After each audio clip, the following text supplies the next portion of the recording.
Hello and welcome back to the Bristol and Bath Lifting Club podcast.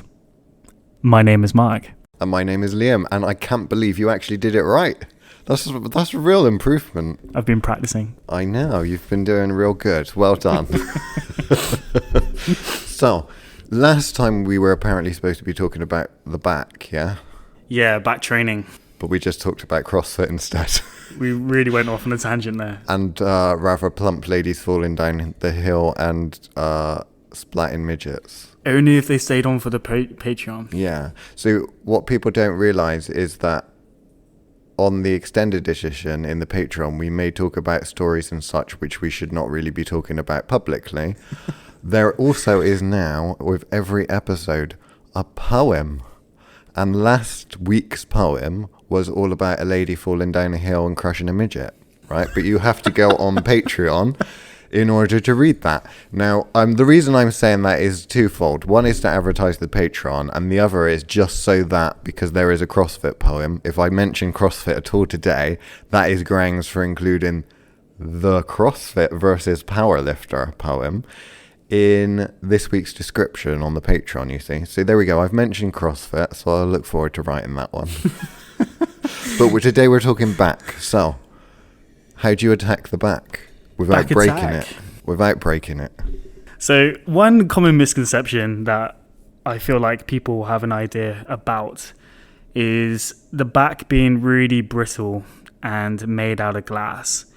But actually, the back is one of the strongest muscle groups in the body, and it can be attacked with high intensity, so weights very close to your 1 rep max, and it can also be attacked with high amounts of volume.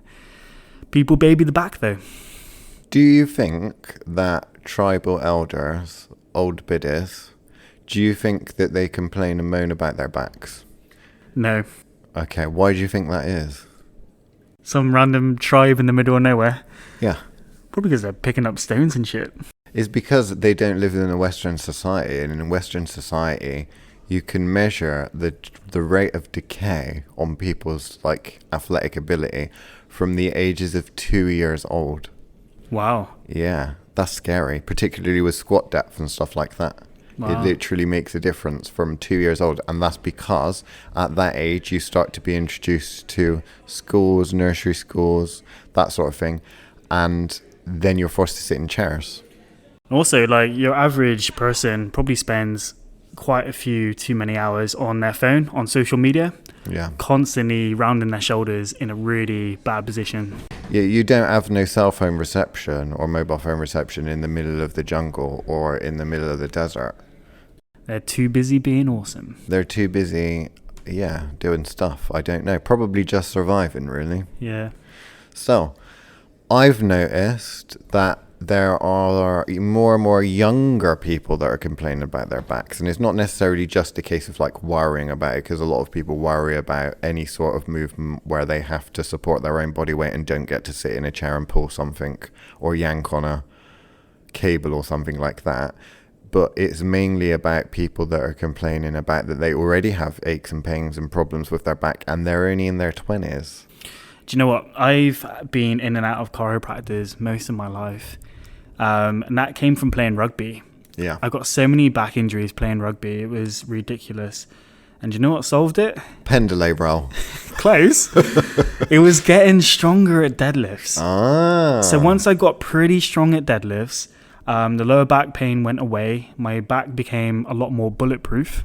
And I haven't been to the chiropractor since. There are a number of people that work with people specifically with back issues that are utilizing deadlifts for helping people with back pain. There's an interesting study I read about it where they were actually using basically primarily deadlifts to help people with issues with lower back pain and stuff like that, which I thought was quite interesting because a lot of people are scared of deadlifting because they think that it will mess up their back. I was in that exact same boat. So when I get on getting injured from rugby, Everyone was telling me, do deadlift. But I didn't, because I thought it was a dangerous exercise, and it's often portrayed as quite a dangerous exercise. During junior gym hour? Yeah, especially during junior gym. But it's seen as this like risky exercise that you should kind of shy away from. But that kept me injured. That kept me stuck for a very long time with shying away from it rather than embracing it and actually getting, a somewhat decent deadlift. That's what I feel like a lot of lifters should be doing. As one of many lifting goals, it should be get your deadlift pretty strong.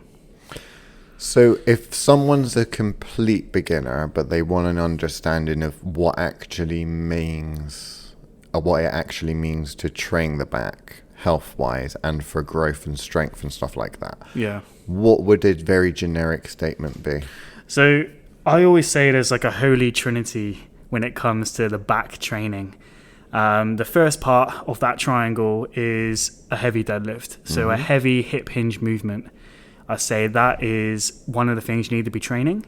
And then the other two is a horizontal pulling motion. So like a barbell row, a pendlay row, or a dumbbell row. And some sort of vertical pulling variation. So pull up or a chin up, preferably weighted if you can build up to that. And if you can't do those, then some sort of lat pull down variation. If you just do those three and get pretty strong at those movements, your back's going to be pretty well developed and pretty strong. Yeah, so it's more than one exercise, because sometimes people will think that, oh, well, the back, I know is important, I know it's big and stuff like that, but I'll just pick one exercise for it and that'll do. You're advocating that actually people put a little bit more thought into, rather than just the back, that then back might be comprised of, multiple states like the United States. They're not all the same, are they? You go to California and it's rather different than Texas. Yeah. From what I'm told. I've never been to either. I've never been to the States. I need to get out there. My wife's been quite a few times, so hopefully we'll go together. But no, do you think that it's worth learning what the muscle names and stuff like that are? Or is it not really that important? Can you just get away with just saying, I need to fix this, this, and this as a staple in my kind of weightlifting program? Yeah, I don't think you need to learn all the names of the muscles in the back, but I do feel like you need to learn the movement patterns. So what is a horizontal pull? What is a vertical pull? What is a hip hinge? And then once you learn those movement patterns, that will hit most of the muscles in the back. The deadlift will hit the spinal erectors and the traps. So your upper back and your lower back is going to be getting a ton of work. And then the vertical and horizontal pulls will hit the lats, will hit the rhomboids, will hit the rear delts to an extent. Your back's going to be pretty well developed just training those three. What is your favorite back exercise? I know what yours is. Everyone knows what mine is. For a long time, it was heavy dumbbell rows. So you strap up and use a little bit of body English. It's called a croc row by Matt Kroc. Croc rows. Yeah, they look dirty. They are dirty. They are dirty rows. You use a ton of body English, but you move a ton of weight. Rows don't have to be super strict either. Everyone thinks they do. They don't. There's a time and place for strict rows, but there's a time and place for really dirty, heavy rows as well. Even ugly rows need prom dates. Well, the strict rows, the time for that is normally called the warm-up, isn't it? Yeah, that's it. Exactly right. Basically, that's kind of how I teach when people do any sort of row, is that you are wanting perfect form, but you should only probably be able to do perfect flawless form whilst you're doing your warm-up. Exactly. I've always thought if you're rowing weight that's below your own body weight, chances are it's not going to build the muscle that you're after on your back. So yeah, do perfect form during your warm-ups, but it's okay to get a little bit down and dirty with the heavier weights. And also you have like strict variations anyway, like the seal row or like a chest supported machine row. You can keep those super strict if you want, but for like the heavy barbell stuff, the dumbbell stuff, the pendlays, yeah, get a bit of English in there. So how much do you tend to vary it? Because there's an issue with I think what a lot of people tend to do is what they call program hopping. So they flip from one thing to the next, to the next, to the next, to the next, and might have like 10 or so different exercises that they want to try, or 10 or different exercise programs that they want to try, which I never really advocate that. Yeah. I always think that your next exercise program is based on the information that you glean from the one that you've just fucking done. Yep. You probably shouldn't have like 3 already planned. Yeah, exactly. I mean, I'm a big fan of maximizing my exercise selection, but I by no means train everything at the same time. So I usually will run an exercise for a training block, and then if it plateaus, I'll switch it out for a similar exercise. But if that exercise is still progressing, even at the end of a training block, I'll just keep it in. Don't fix what isn't broken. But usually I'll rotate between like a barbell row and a penne row, or a heavy dumbbell row. And then for my vertical sort of pulling movements, I'll rotate between pull-ups, chin-ups, and heavy lat pull-downs. But I very rarely train everything at the same time, you know. Like I wouldn't go in and do a back day and train every variation under the sun. Although I have done that before, and it was very detrimental. But yeah, I'll just rotate through exercises when and if I need to. Simple as that. Well, you see that from bodybuilding training, because I heard someone say not too long ago, and it made me think, and I thought, actually, that is a very good point. I need to steal that. And that is someone that said, so basically, powerlifting is a lot of strength, big compound movements that are designed for strength and to get you stronger. And then you involve a little bit of accessory work in order to kind of make your lifts stronger, essentially. Yeah. But you're focusing on those main lifts. Whereas a lot of bodybuilding is literally, let's just ditch the main, the main exercise and let's just focus on building and program complete with just accessory motions. And when I watch people do bodybuilding specific programs, like complete beginners, I'm not talking about necessarily advanced people that might need it. It is literally about, I'll go to this back machine, and then I'll go to that back machine, and then I'll go this, and then I'll go that. And it's like, I can understand, because you're doing a back day. Yeah. You're doing your chest one day, you're doing your arms one day, you're doing your back one day, you're doing your legs one day, but you're skipping that one because it's a Friday and you might go to the pub garden. No one wants to do squats. Everyone wants to drink after work. But no, it does make me think, oh, that's there is to a certain extent some method in the madness of doing something like that in terms of, but people are mistaking that as a beginner, you're probably not going to be focused on getting every single individual muscle and trying to train every individual muscle with an individual exercise. Really what you're talking about with accessory work, the whole point is that it's supposed to be there for a reason to overcome a plateau, an issue, what have you. Exactly. So with back and any muscle or anything like that, it would depend on what level you're at from an experience and strength perspective. Obviously you're at an advanced level, so your program might look a bit different than someone else's, and the terminology that you're going to use is going to be a little bit different. They're not going to understand what you meant by half of the shit that you said. Yeah, probably. But that's a really interesting point that you made about bodybuilders, because a lot of bodybuilders nowadays, obviously the pros, they probably do train like that, you know, but they're also on a ton of extra Gear. Yeah. But if you look at the old school bodybuilders and what they were doing pre-drugs, even those bodybuilders were still prioritizing the compounds and increasing their performance on the big compound movements. Now, everything kind of works to an extent when it comes to lifting. As long as progression's taking place, you're most likely going to grow no matter what you do. But beginners tend to get stuck in these body part splits. They get stuck because they prioritize these isolation movements, the smaller movements, and then they end up not getting very far.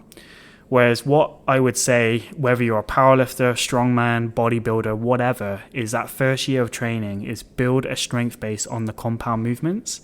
And then you can specialize and go into different things after that. But even if your goal is bodybuilding and you're prioritizing, you know, accessory lifts, in that first year of training, get as strong as you possibly can on your compounds, and then see about isolating stuff after that.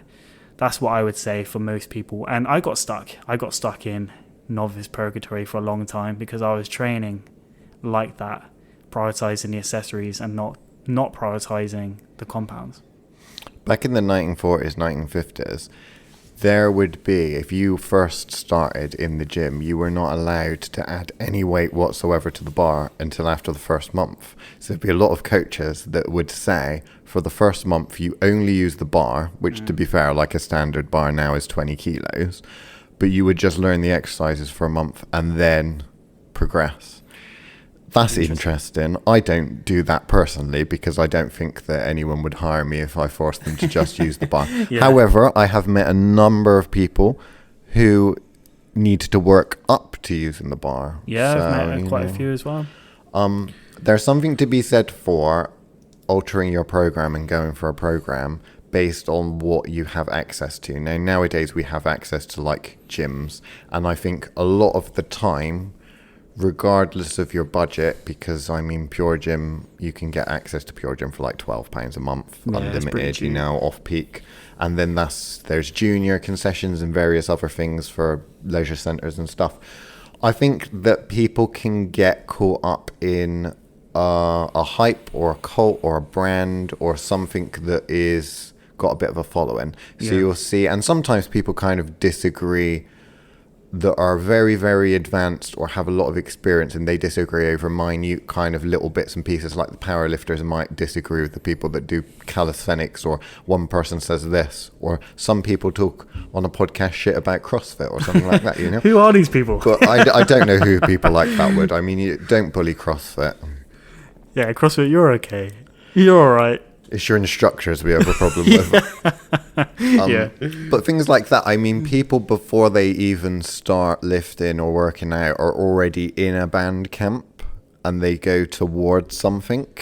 And I think that there can be, to a certain extent, a danger in that. Obviously, something is going to probably have inspired you and to inspire you to go into some form of fitness. It might be a sport, or it might just be, I really watched the Olympics and I thought it was really cool, all of this stuff with, pulling up and all of that kind of stuff, athletic stuff. So I want to go and join an athletics gym. And then you go on the internet and you Google that sort of thing and you hear someone talking about, oh, don't go and lift barbells. Calisthenics is where it's all at. Or you listen to a power lifter that's been around for quite a while, you know, who says like everyone else is weak and stupid and you need to do this sort of training or that sort of training. And it can be a little bit culty before you even like pick up your first ever weight. Yeah, exactly. It really can. I mean, I compete in powerlifting and I love powerlifting, but I absolutely adore weighted calisthenics.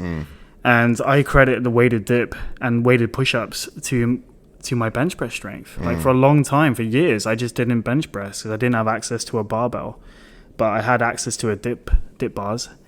And, you know, first time underneath the barbell, I was able to rep 100 kilos without touching it. And that was the power of weighted calisthenics. So the weighted dip, if you want to improve your bench, is one of the best movements you can do. So I've got nothing but respect for weighted calisthenics in general. Yeah. So there are standard full day, 3 day a week programs. A lot of them are very similar because they're probably going to focus on the big five. Fairly simple. You just need to get one of them. If you can't and you don't trust other people, then get your asses on the Patreon and download the one that we've got. Come on. It's not that expensive compared to what the likes of certain YouTubers and such are going to charge you for what's equivalent to literally just a list of exercises and then maybe a rep range. Exactly. And what's funny about going back to bodybuilding quickly, back in, I'm not sure when it actually stopped, but bodybuilders used to have a strength standard before they compete on stage. Yeah. They had to overhead press a certain amount of weight before they were even allowed to compete on stage. Yeah. So even back then, back in the old school bodybuilding days, building up your strength was super important. And I still kind of follow that philosophy now. Like bodybuilder, powerlifter, strongman, you need to simply get stronger. Well, that still does exist in modern bodybuilding, but the weight that they have to do is now based on body weight, you see, because what they actually have to do is they need to be able to stand up on stage without passing out. And that, for many of them, it's a challenge in is itself. A real challenge. I mean, you can see the amount of issues that there's been with like how bodybuilding is. Yeah. It's getting really, really really sadly, bad. more and more bodybuilders are dropping off earlier and earlier. And by dropping off, I mean they are dying. Yeah. It's getting younger and younger because the amount Well, of in gear their they're 20s taking. now. Yeah, In their 20s. the amount of gear that they're taking in order to get on stage is just, it's just ridiculous. I feel like natural bodybuilding is slowly kind of making a bit of a return. People are seeing what you can actually achieve naturally and are starting to get a bit more interested in that. And I think that's a really good thing for the sport. Where's that come from, though? Is that come from this aesthetic YouTube kind of Ziz era, or is that coming from somewhere else, do you think? No, I think you're right. I think it's more of the aesthetic approach to natural lifting from YouTube. Not just YouTube, but just on social media in general. I feel like people are starting to get more aware of who's natural and who isn't. People are starting to tell who's on the juice and who not to necessarily take advice from. Like, don't get me wrong, people who are on steroids, a ton of them know what they're doing. Of course they do. But what worked for them probably isn't going to work for your average natural gym goer, right? So I feel like people are getting more aware of who's taking gear and who's not. And I feel like these people who aren't taking gear, who have built a really good physique naturally, are starting to get more and more traction. All of the moose juice and all of the SARMs and the SARM goblins and that, you are literally playing Russian roulette with your health. And I've said before to clients, and I've said to friends and people, that if you are willing to spend money on something like that, and you're not competing in some form of competition that means that your life, you know, and you're putting food on the table for your family and stuff is not at stake. If this is purely out of ego and aesthetics, then you need to spend the money that you would be spending on counselling.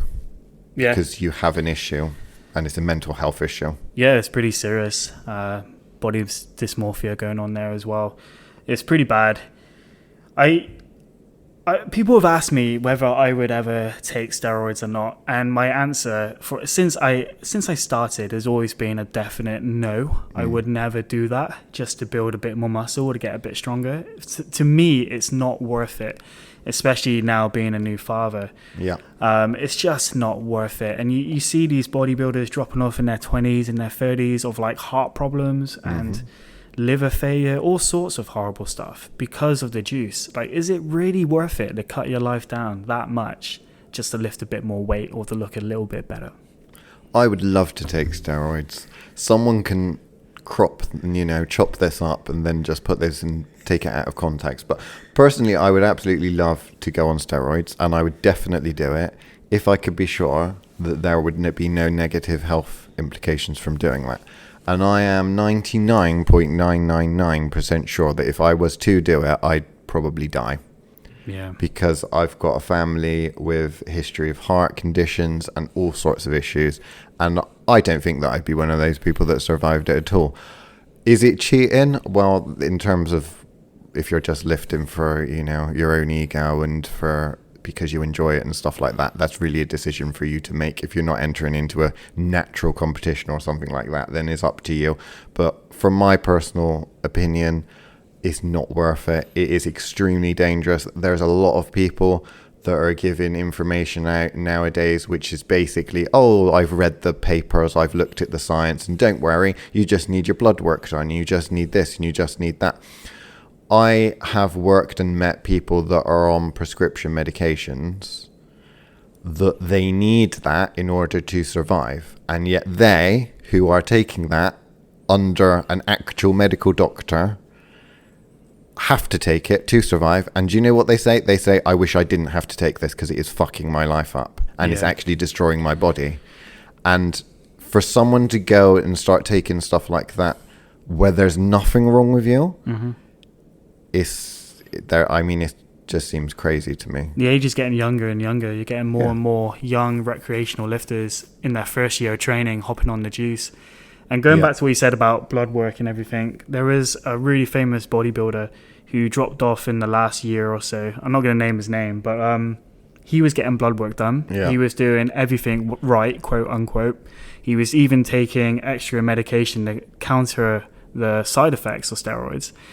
And his heart still gave out on him. and he's now dead, and he's got young children as well.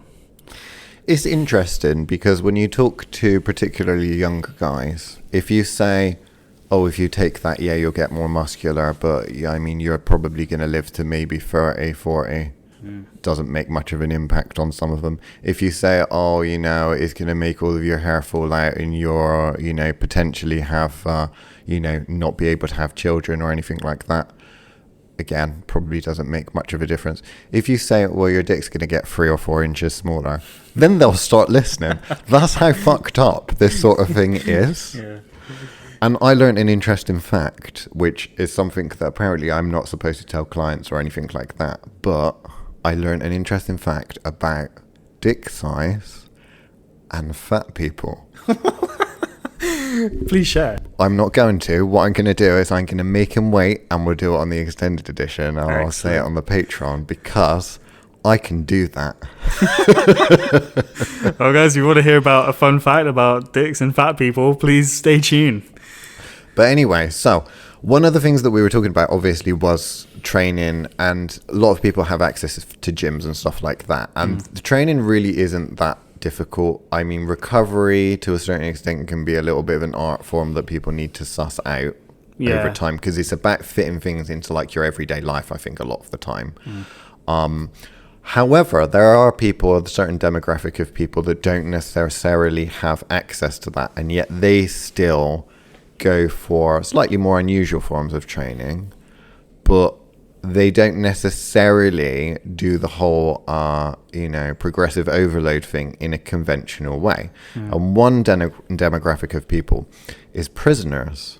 Yeah. So what I found really, really interesting about researching and looking at people that train in prisons, because there was a big thing at one point where they used to have, like on all the old movies and that, there would be like in America, in the penitentiary, there'd be like an outdoor courtyard where they were all dodgy people. Jacked people. Yeah, lifting weights and stuff like that. Actually, I think that was true to a certain extent, but they started removing a lot of fitness equipment and stuff from prisons. And also, you don't get fed that much in prison. Yes, and yet, from body weight exercises alone, that was having quite an interesting effect, and people have built some really strong bodies and quite impressive looking bodies from doing that. However, the way that you need to progressively overload is a little different, and the reason why it works for certain people in prisons and not the everyday person outside of a prison, that all goes down to what you understand about progressive overload and recovery. Because they don't do a couple of sets and then that's it, I'll do my training tomorrow or the day after. They do multiple sets, a bit like skill work, per day. Yeah. So what they're doing is they're doing a lot of volume, but they're also not really doing a lot. So they can build muscle and stuff from quite a poor diet, partly because they're not expending the sort of calories that you would do if you have a job. They have a huge amount of time on their hands, and you're basically doing a lot of skill work and a lot of volume, pull-ups, chin-ups, push-ups, crunches, all of that sort of stuff.